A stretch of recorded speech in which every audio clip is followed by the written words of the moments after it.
How to block websites on Google Chrome. Hi everyone, it's Sophia to assist you today. Without any delay, let's jump right in. First, open Google.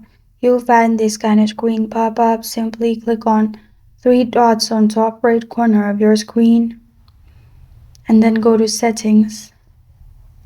In Settings, you'll find this kind of screen pop up. Scroll down till you find Privacy and Security. Then scroll down till you find private DNS or use secure DNS.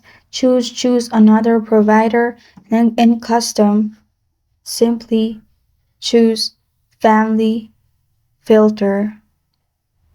After that, you're good to go. This is how to block websites on Google Chrome.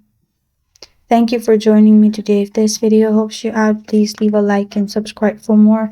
Got a question or want to suggest a topic, comment below. I am Sophia signing off until next time.